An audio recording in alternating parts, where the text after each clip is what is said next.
A Trump meltdown for the ages. A combative and unrestrained President Donald Trump opened his authentic political soul, in possibly the most memorable news conference in presidential history. It was supposed to be a routine event at Trump Tower in New York to tout the president's infrastructure plan. But the session quickly veered off course into one of the most surreal political moments in years as Trump unloaded about the fallout from the weekend's protests by alt-right activists, white supremacists and neo-Nazis in Virginia. Gesticulating with his right hand, Trump blasted what he called the alt-left, protested that he had already condemned neo-Nazis and parroted far-right talking points on the Confederacy. On the substance, it was a performance that quickly emboldened white nationalist groups and appeared certain to heighten racial tensions and fear in the country. There's no chance that Trump's political team can finesse this one, or walk it back. As certain to become a defining moment of his administration. But the tone and the spectacle of Trump's unchained performance was equally stunning. The unapologetic, stream of consciousness style of delivery left no doubt at all. This was the real Trump, not the scripted version who appeared in the White House on Monday and tried to clean up his initial failure to condemn white supremacists after the death of a counter-protester in Charlottesville.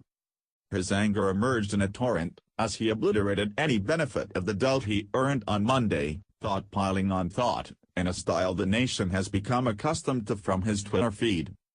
In the most incredible moment, as he stood at a podium bearing the seal of the President of the United States, Trump tore at the nation's racial fault lines by appearing to offer a pass to a racist and neo-Nazi movement.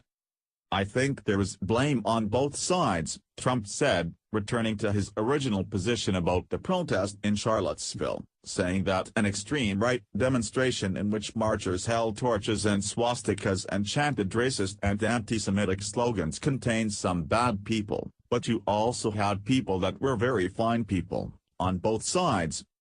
Trump accused counter-demonstrators of being as violent as the white supremacists.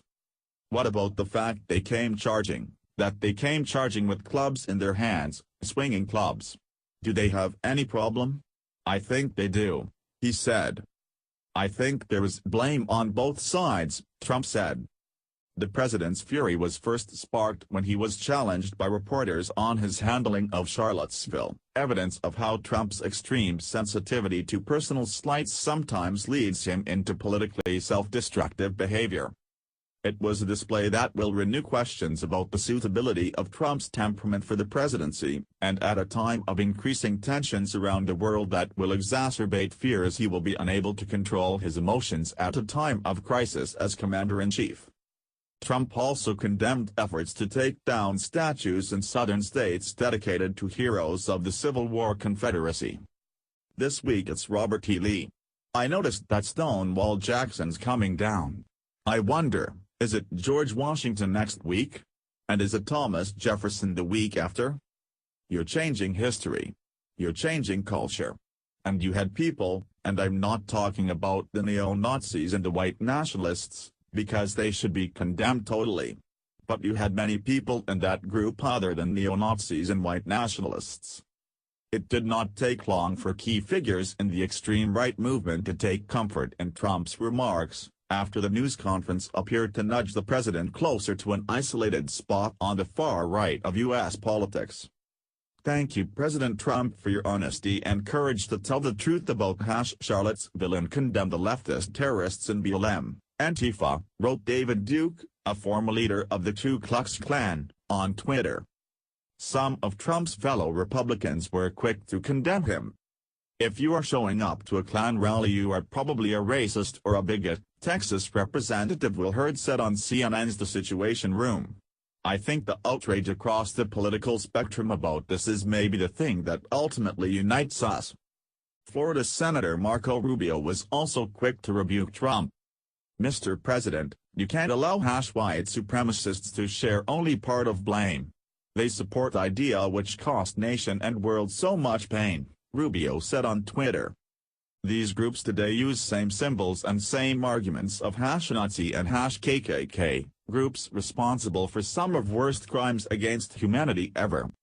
The overall impression of Trump's performance was of a president out of control, who is captive to his whims and instincts and defies any attempt to manage him, including by his new chief of staff John Kelly.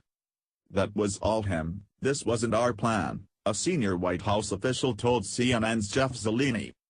One person who has spent time with Trump over the past 24 hours describes the president as distracted and irritable in his interactions with top aides. Trump felt pressured into the Monday statement by staff members, the person said.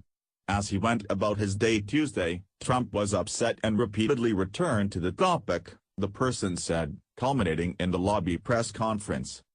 CNN senior political analyst David Axelrod compared Trump to a runway truck. "There are no brakes, there is no reverse."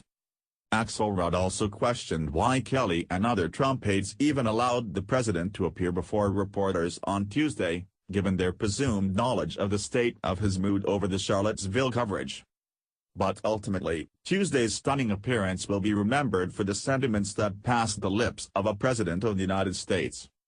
In the long and tortured history of a nation still trying to work through its complicated story on race, Trump's meltdown will stand out as a moment ripped from the darkest pages of history and transposed into the 21st century. In the process, he appears to have abdicated any claim to the traditional presidential role as a moral voice for the nation and the world.